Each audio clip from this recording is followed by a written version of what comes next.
Bien, agradecer a todos los compañeros que se han hecho presentes hoy.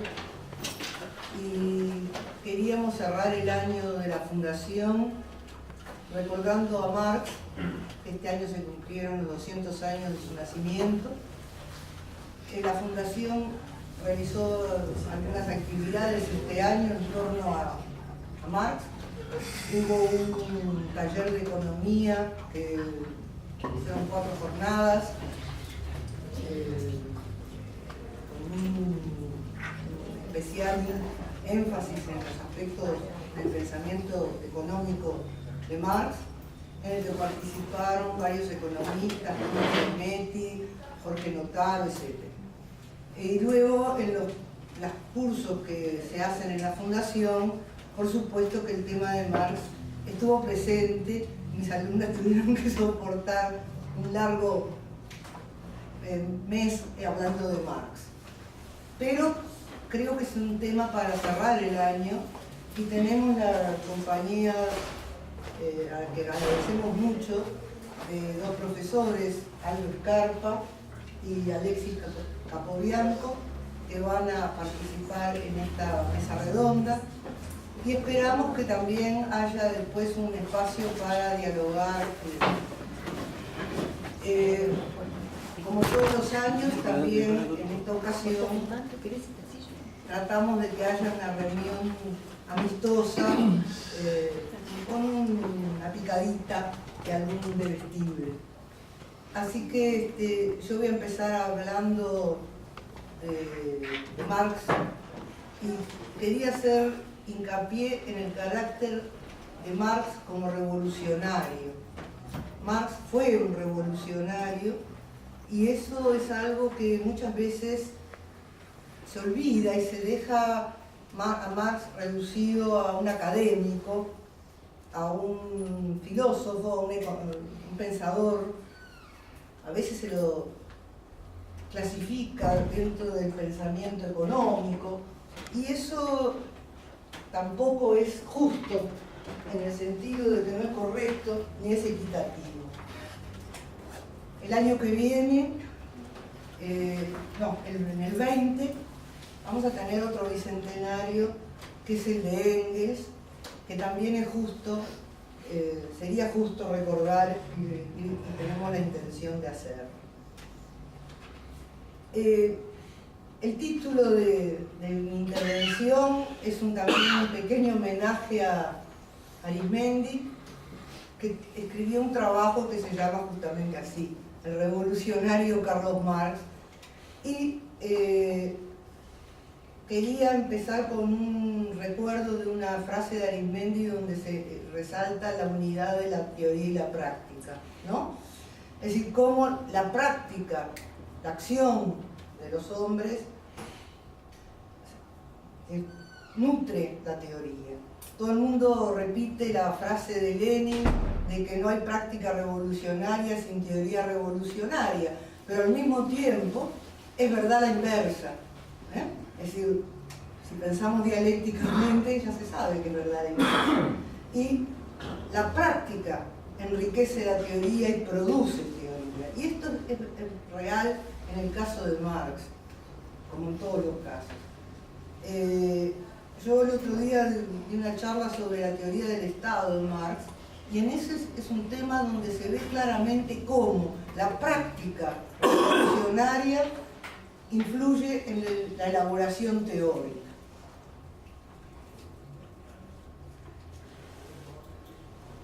Engels, ante la tumba de Marx en Highgate, pronuncia una oración fúnebre, un discurso de despedida, breve y muy emocionado, ya porque la amistad entre estos 2 hombres fue legendaria. Pocas veces se da una amistad tan desinteresada, tan abnegada, por parte también de Engels, tan carente de egoísmo, de egocentrismo, ¿no? Y entonces, en ese discurso, él dice que destaca primero la grandeza de Marx como hombre de ciencia, como pensador, y dice que descubrió la ley del desarrollo de la historia humana, así como Darwin había descubierto la ley del desarrollo de la naturaleza orgánica. Y él le atribuye dos grandes descubrimientos, ¿no? El materialismo dialéctico, el materialismo histórico y el descubrimiento de la plusvalía, en la esencia del sistema capitalista. Dice, dos descubrimientos como estos debían bastar para una vida. Dice, pero no hubo un solo campo en que Marx no sometiese a investigación, ¿eh? Y en todos logró aportes originales.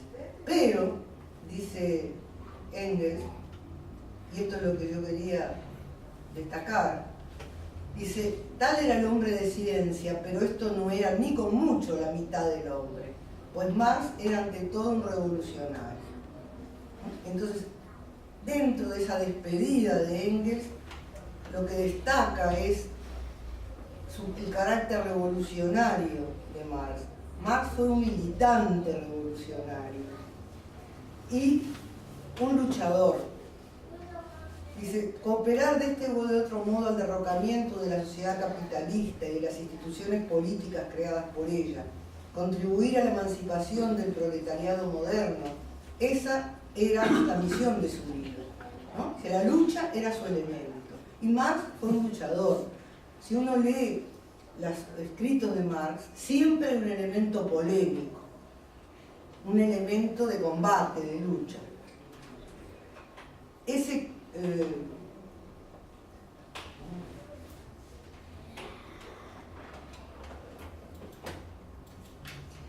Entonces, Marx fue un luchador y uno de los centros de su lucha fue la batalla de ideas. La batalla de ideas es, dice Perry Anderson, en el Congreso de Claxo en La Habana en el año 2000, decía que la batalla de ideas era el centro, el eje de la batalla política. Y hoy en día, y esto es una cosa totalmente, es una opinión mía, más que nunca es necesaria la batalla de ideas. El análisis crítico, y yo creo que en Marx encontramos un modelo de cómo se hace la crítica, de cómo se hace el análisis crítico. Yo elegí esa caricatura de David Levin, de Marx, periodista, porque Marx fue un periodista, un periodismo de combate, un periodismo de ideas, un periodismo de análisis crítico, de información. Fue el único trabajo remunerado que realizó en la vida, así que podría ser socio de Apple. Claro, porque nadie, es decir, tampoco se lo recuerda como periodista. Apu debería haber hecho un homenaje especial en este bicentenario, porque fue un periodista. Y él dice, en la Gaceta Renana, de la cual fue redactor jefe, que allí empezó a estudiar economía porque necesitó comentar e informar sobre una cantidad de temas en debate, ¿no?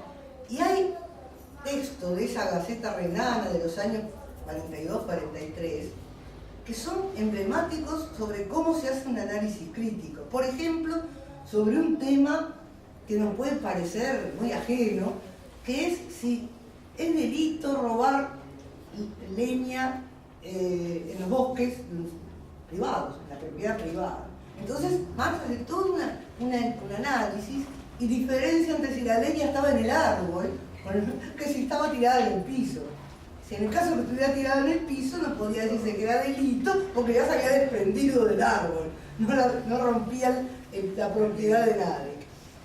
Es interesantísimo esos escritos periodísticos del joven Marx, que poco se leen, bueno. La Gaceta Renana, entonces, es un periódico que lucha por la democracia y la libertad en Rusia, en medio de una monarquía absoluta. Y, por supuesto, que desafiando la censura y desafiando la prisión. Cuando Marx llega a ser jefe de redacción de la Gaceta, los suscriptores aumentan exponencialmente y de ser un periódico con unas pocas decenas de suscriptores llegó a tener más unos miles, y entonces ahí la censura se alarma, cierran la Gaceta y Marx se tiene que exiliar. En una larga cadena de destierros, porque se va a París, luego el gobierno prusiano exige que sea expulsado de París, se va a Bruselas, donde va a ser expulsado, y termina viviendo en Londres, de donde no se irá nunca más, salvo en un pequeño periodo, como vamos a ver. Entonces, en esta Gaceta Renana, esos escritos de Marx fueron enormemente atractivos y consiguieron lectores, consiguieron masa, consiguieron suscriptores. Hay allí, por ejemplo, escritos contra la censura de prensa, ¿no? Porque Marx pensaba que Prusia no había tenido su Revolución Francesa. No nos olvidemos que está viviendo, es decir, Marx nace en el ambiente de la Santa Alianza, del resurgimiento de los gobiernos absolutistas. Hay, por ejemplo, las observaciones sobre la reciente instrucción del gobierno prusiano sobre la prensa, también es un modelo de análisis crítico, porque él va tomando las frases de esa instrucción y las va comentando, las va desmenuzando, muestra lo que está oculto en el texto. Y dice, la verdad es tan poco modesta como la luz, porque se habla de el que busca modestamente la verdad. Si la modestia es lo que caracteriza la investigación, esto distinguirá más bien al miedo a la verdad que al miedo a la mentira, la autolimitación. Será un freno en cada paso de avance, será el temor impuesto a la investigación para que no se llegue al resultado. Es decir, es un medio para preservarse en contra de la verdad. Y él después habla de que hay otra frase que dice que se tomará en cuenta la intención del que escribe, y dice que si las leyes toman como criterio no los actos, sino la intención del que lo realiza, es simplemente, dice, la sanción positiva de la arbitrariedad. Entonces, estos textos, que no son demasiado brillantes, conocidos, etc., sin embargo son modelos de la elaboración del análisis crítico. Se cierra, es clausurada la Gaceta Renana, Marx se debe exiliar, y en otro periódico que había colaborado fue los Anales de Hanischel, después Anales alemanes, con Arnold Ruge, con el cual va a trabajar luego en París. Marx es muy joven, estamos hablando de los años 38, 42, pero ya ha descubierto a Hegel. Hay una carta de Marx a su padre donde él habla de cómo descubrió a Hegel y abandona su formación filosófica basada en Kant y Fichte. Y se vincula en esos años, él dice, con un club de doctores, que son los llamados jóvenes hegelianos, discípulos de Hegel, seguidores de Hegel, no todos discípulos directos, por supuesto. Y dentro de este grupo de los jóvenes hegelianos hay un polaco, Siekowski, que era un conde polaco y que es interesante porque él plantea una filosofía de la praxis, la unión del pensamiento y la acción. En tanto, él distingue el espíritu en sí, del espíritu para sí, y del espíritu fuera de sí, es decir, actuando hacia afuera. Y Marx, de alguna manera también, puso, así como puso a Hegel en los pies, porque Hegel estaba de cabeza, puso sobre los pies este pensamiento idealista de Siekowski. Es decir, porque todos hemos oído hablar del concepto de la clase para sí y la clase en sí. Y falta ese concepto de la clase hacia afuera de sí, actuando. Ahí está uno de los elementos justamente de la praxis, de la práctica revolucionaria. Bueno, en 1843 se casa y se exilia en París. Yo puse esa foto porque me encanta y también para que vean que Marx también era un ser humano común y silvestre, que se sacaba fotos de acuerdo a la escenografía habitual en la época. En los estudios fotográficos se ponían decorados y se sacaban las fotos en un decorado. El hombre sentado y la mujer parada. Y las fotos de Marx y Jenny son exactamente así. Y Marx se sacaba fotos a lo largo del tiempo y esas fotos luego se hacían postales que se mandaban a la familia y a los amigos. Así que Marx cumplía con los requisitos de la época. En París se va a poner en contacto con los grupos socialistas y anarquistas, con Proudhon, por ejemplo, con Bakunin, con los cuales después va a discutir enormemente, pero entabla relación con el pensamiento socialista, con los pensadores del socialismo francés. Y por su iniciativa va a resurgir periódico de los anales, ahora anales franco-alemanes, porque muchos alemanes exiliados en París participan de esta empresa.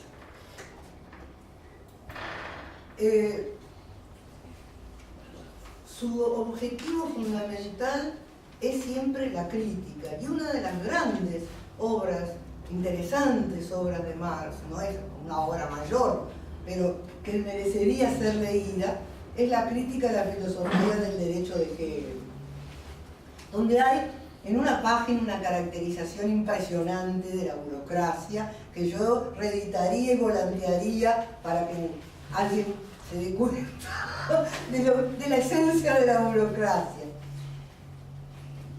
Y el objeto de su crítica, luego de toda la crítica a la religión de los jóvenes hegelianos, Strauss, Feuerbach, él dice, bueno, la crítica a la religión es la premisa de toda crítica, pero eso ya se hizo en Alemania. Lo hicieron los jóvenes hegelianos, Feuerbach, Strauss.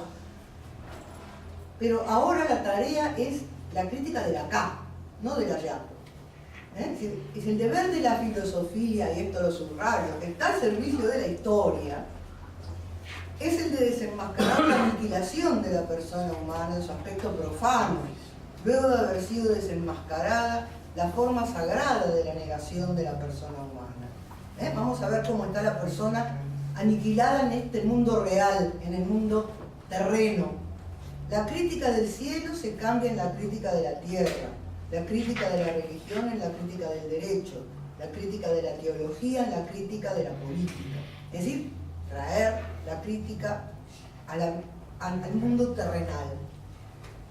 Y la definición de la crítica que aparece es notable. La crítica, dice, no es una pasión del cerebro, sino el cerebro de la pasión. La crítica es un arma. Es decir, que la crítica es parte de esa lucha revolucionaria que Marx aspira a llevar adelante. Y sabe perfectamente que la crítica, el arma de la crítica, dice, no puede soportar la crítica de las armas. La fuerza material debe ser superada por la fuerza material. Pero, dice, también la teoría llega a ser fuerza material apenas se enseñorea de las masas. Es decir, cuando la crítica hace carne en las masas, también es un arma. Y es una fuerza material. Es decir, la revolución, dice Marx, tiene necesidad de un elemento receptivo, la masa. La teoría en un pueblo alcanza a realizarse en tanto cuanto se trata de realizar sus necesidades. Y acá hay otra cosa. Marx no imagina mundos ideales, sino que, dice con claridad, no basta que el pensamiento impulse a la realización, no basta imaginar un mundo ideal como hizo, por ejemplo, Fourier, que era tan amoroso. Dice, la misma realidad debe acuciar al pensamiento. El pensamiento tiene que estar vinculado a la realidad. Ser esa crítica y esa elaboración tiene que estar vinculada a las exigencias de la realidad, no Por eso la discutible clasificación de socialismo utópico y socialismo científico. Pero Marx, por otro lado, sabe perfectamente que es necesario enfrentar a las armas con las armas, a la fuerza material con la fuerza material. Por eso intenta forjar un movimiento real, que esas masas que recepcionan la crítica se pongan en acción.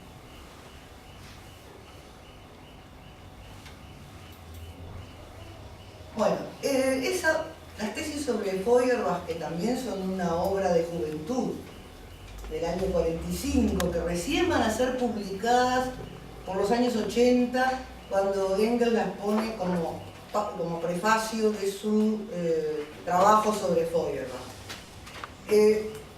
Allí está claramente expresada el carácter activo que Marx atribuye al hombre en la historia.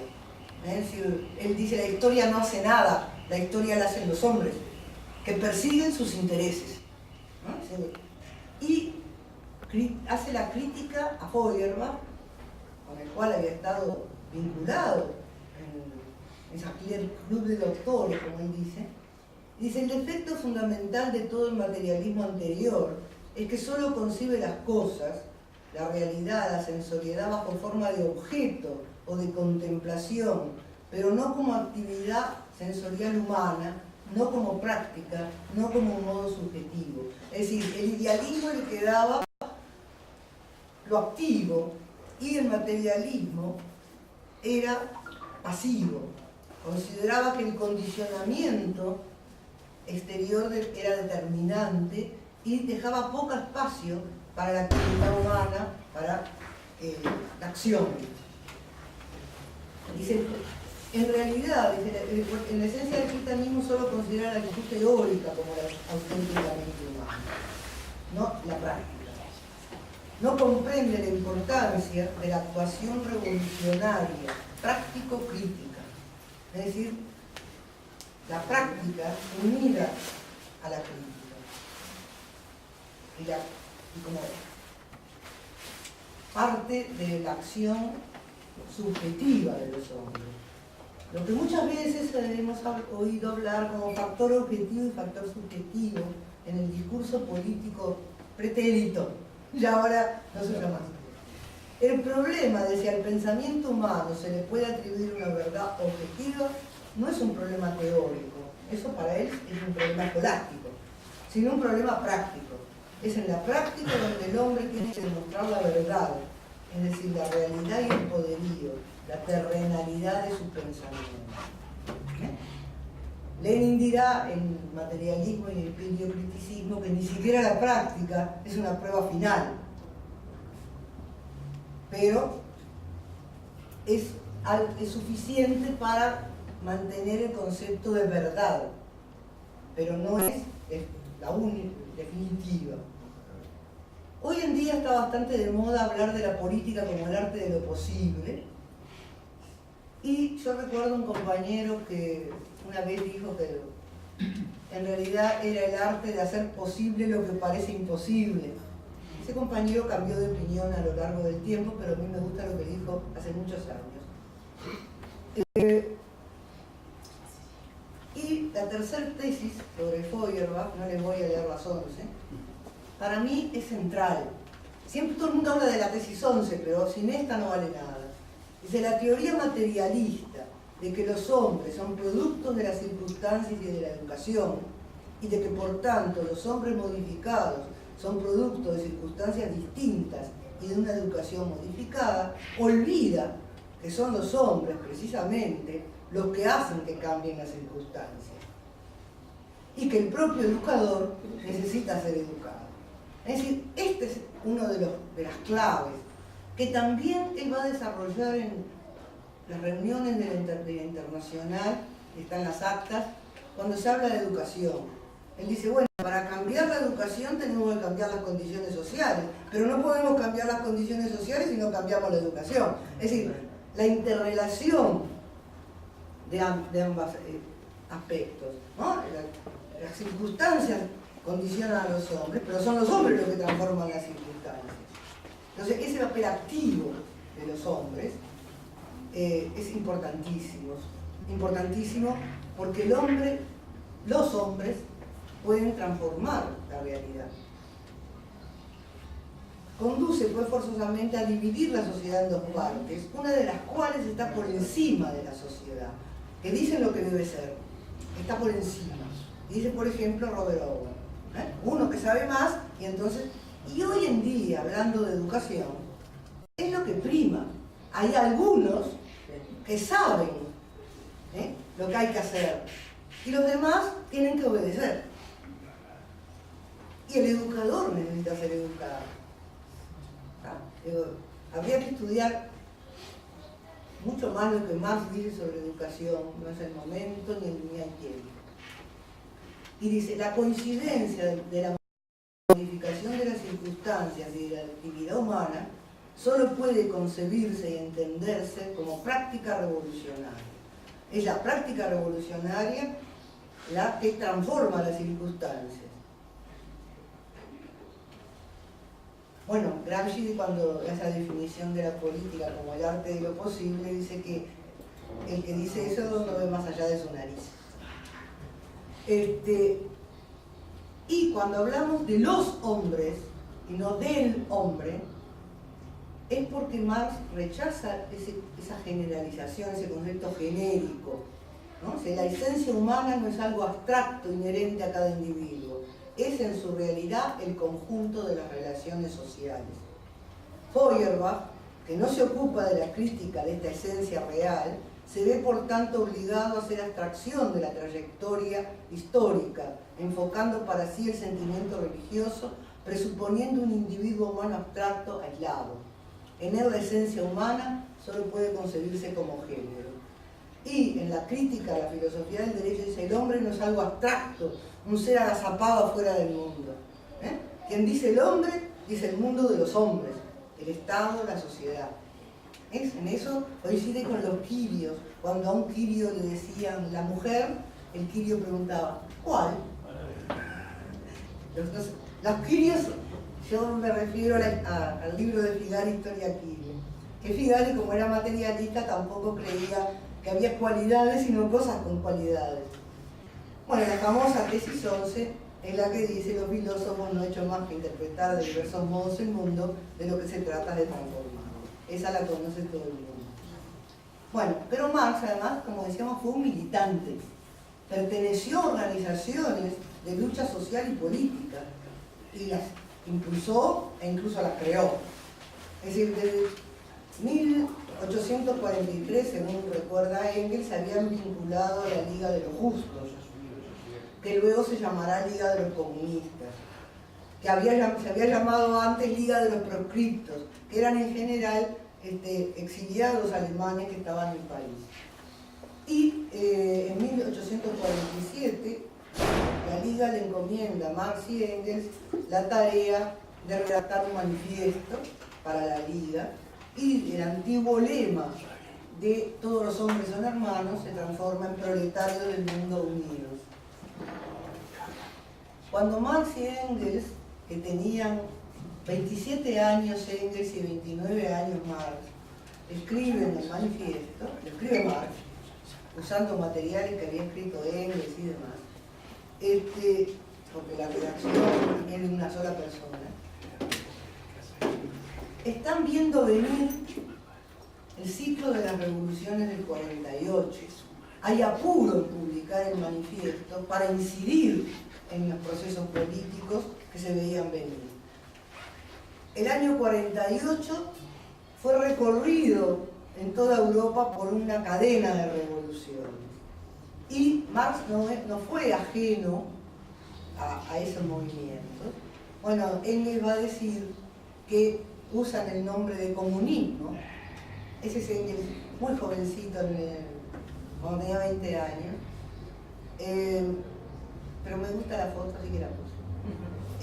Dice que el socialismo era un término muy respetable, que se había ido había ido siendo aceptado, y en cambio el comunismo era todo lo contrario. Entonces usan el nombre de comunista justamente porque eran unos niños terribles que querían épater le bourgeois, es decir, chocar.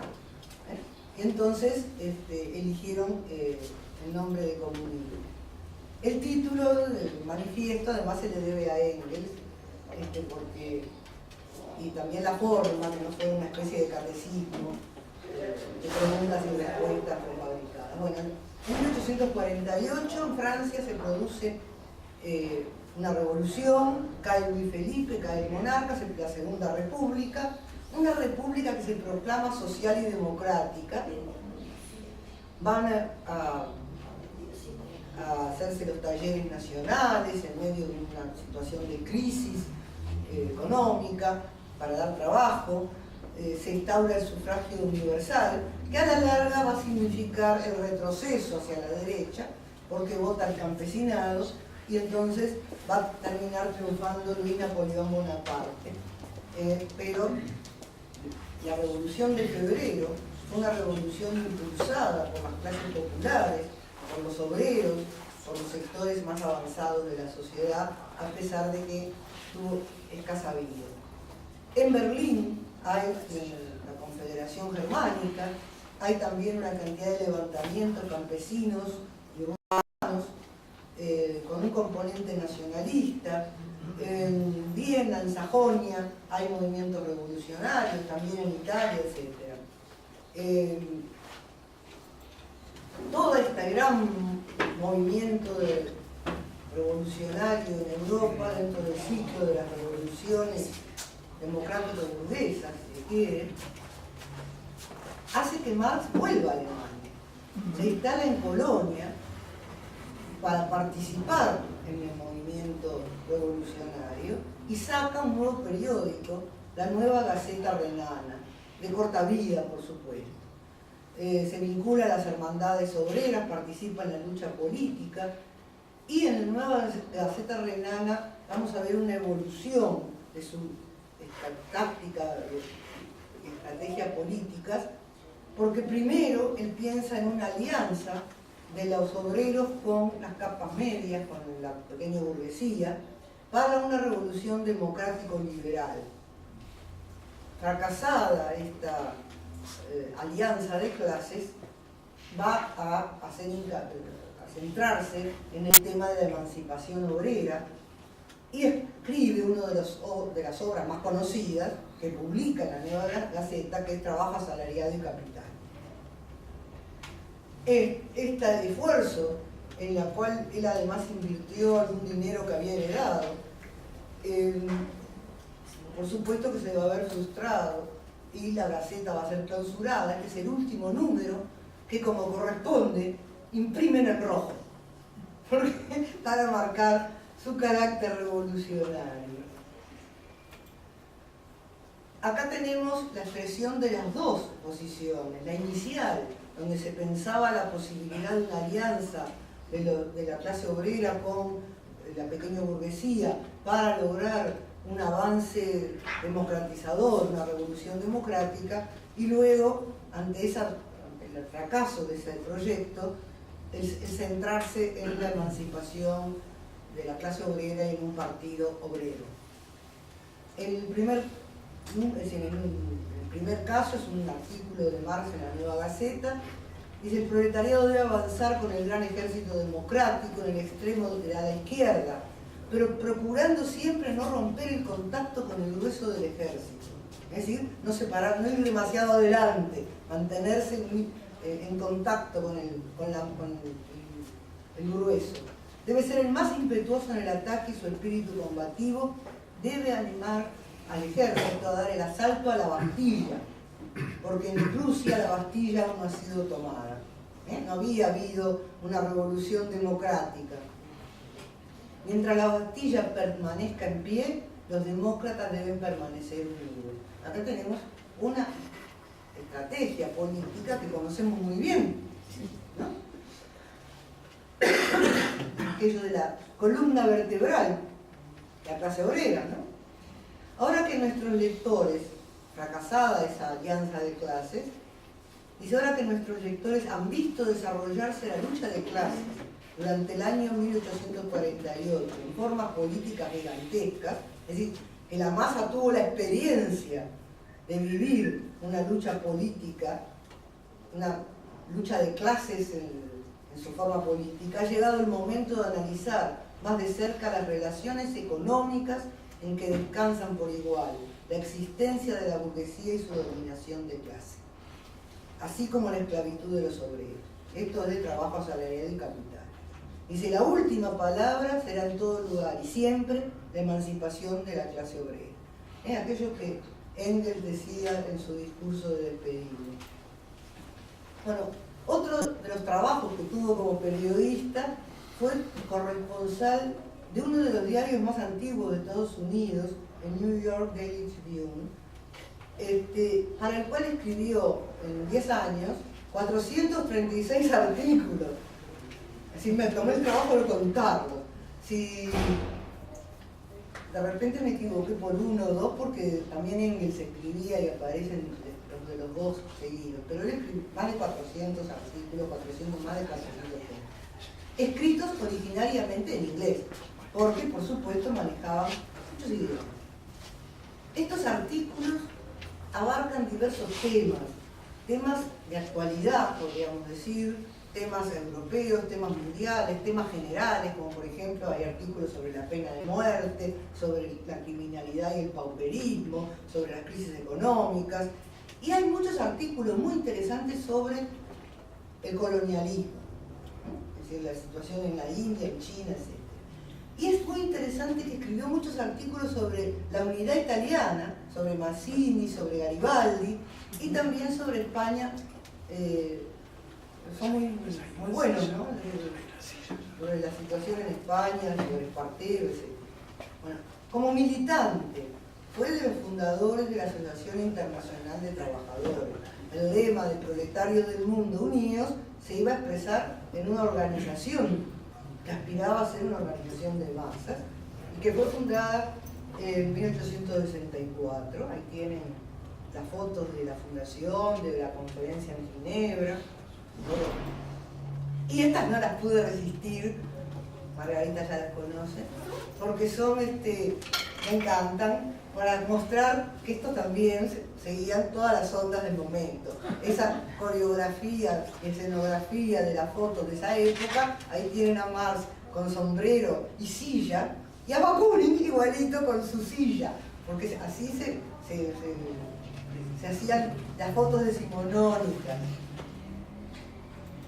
Bueno, Bakunin, debo decir que tradujo el manifiesto al ruso y lo difundió en Rusia. Y el gran acontecimiento que influyó enormemente en el pensamiento y en la elaboración de Marx fue la Comuna de París. Es decir, la experiencia de la Comuna permitió desarrollar más la teoría del Estado. Y esta es otra prueba de que la praxis revolucionaria produce teoría y enriquece la teoría. Es decir, la idea de la extinción del Estado surge de la experiencia de la Comuna. Ya estaba planteada, más en general, por ejemplo en el manifiesto, pero después de la Comuna queda claro que ese trasto viejo, como dice Engels, que es el Estado, debe desaparecer. Y que la Comuna es un Estado que ya no es un Estado. Es una nueva forma. Y por eso dice en la Guerra Civil en Francia, cuando el Estado se convierta en representante de toda la sociedad, será por sí mismo superfluo. El primer acto en que el Estado se manifiesta como representante de la sociedad, que es la expropiación de los expropiadores, es su último acto como Estado. A partir de ahí, el Estado ya no es necesario. Este es un gran tema que hoy en día ha quedado bastante olvidado, y hay quien sostiene que el Estado y la Revolución fue una obra oportunista de Lenin para poder negociar con los anarquistas, lo cual es un insulto a Lenin, que no era un oportunista, y además es reconocer que esa es la teoría marxista del Estado. Eso lo dijo mi amigo Valenti y mi amigo Stalin. Los dos dijeron lo mismo, qué casual. Bueno, y acá, para cerrar, recordemos a Arismendi en ese trabajo del revolucionario Carlos Marx de 1983. Y allí reclama que Marx está vivo, dice Marx vivo, estuvo con Lenin en Smolny, tomó el fusil en Stalingrado, montó las armas de la resistencia europea, dio vigor al heroico vietnamita, paseó sus barbas en la Cuba barbuda de Fidel, es maestro en las chozas del África Negra o bajo las bombas de Beirut, se alinea junto al nicaragüense o al guerrillero salvadoreño, o mantiene el corazón del torturado o el clandestino en las tierras de América del Sur.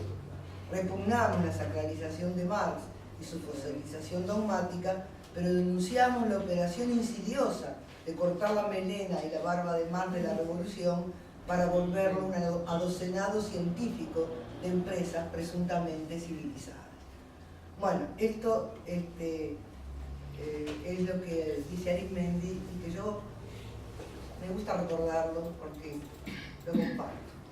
Muchas gracias y dejo la palabra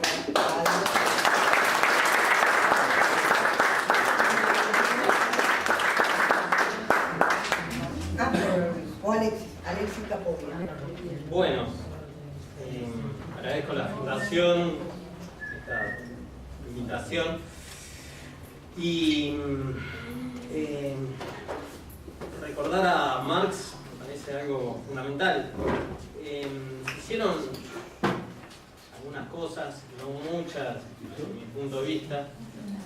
Participé en algunas, organizando alguna otra, pero en general el 200 aniversario de Marx no tuvo el peso que tendría que haber tenido desde mi punto de vista.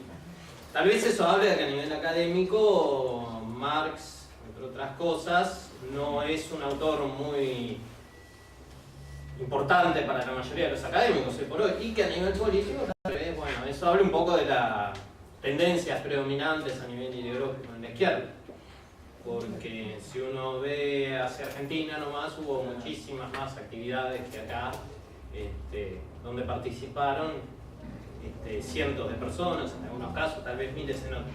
Pero bueno, en esas actividades algunas participaron también gente de Argentina, se plantearon algunas ideas muy interesantes en algunos casos, sirvieron para que retomaran esta cuestión que voy a plantear hoy, que es el tema de Marx y la ética.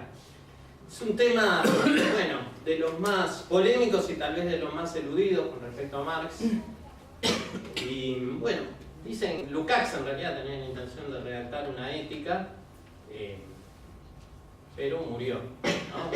Por lo general, estos pensadores, Marx, Lukács y otros, tienen la intención de redactar algo, pero mueren antes. Es una pena, ¿no? Habría que mantenerlos 20 años más de alguna forma vivos para...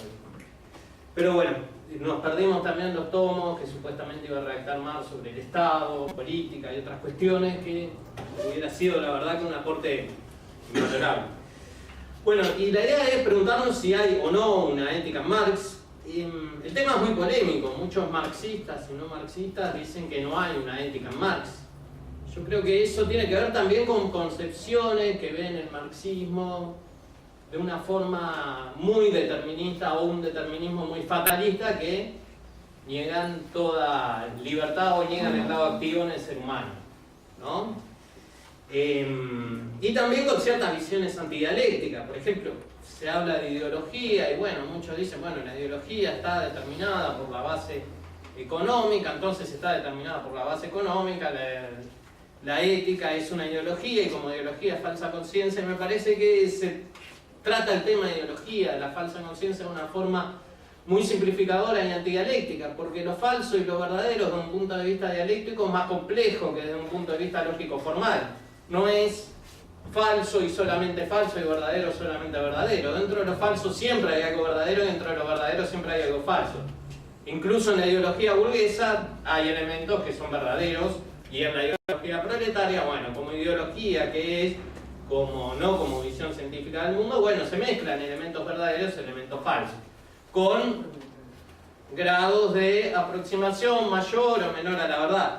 Pero bueno, muchos niegan el tema de la ética, muchos niegan, bueno, que Marx sea, por ejemplo, también algo muy relacionado, un humanista, muchos niegan que Marx admita cierta libertad en el ser humano, y esto se relaciona mucho con algunas teorías que yo quiero, bueno, rechazar como rechazaba Arismendi. Por ejemplo, la idea de un joven Marx y un viejo Marx. Ahora leí otra, que es la idea de un Marx republicano y un Marx liberal. Entonces van inventando varios Marx y muchas veces se basan en pequeñas diferencias, en citas descontextuadas, que ya mismo lo aclaró Engels, porque Engels decía, sí, bueno, en los escritos de 45 hacíamos énfasis en el factor económico porque era tan fuerte el idealismo que había en aquellas épocas que era necesario hacer, pero lo económico, la base estructural, es determinante en última instancia, no hay una determinación mecánica, sino que hay una interrelación dialéctica. Pero eso, en general, bueno, todos estos críticos del marxismo, incluso algunos marxistas, no lo toman en cuenta y tienen visiones muy simplificadas. Yo creo que lo que sorprende en el caso de Marx es la coherencia de su pensamiento desde la juventud hasta la vejez. Hay una línea de continuidad que es innegable y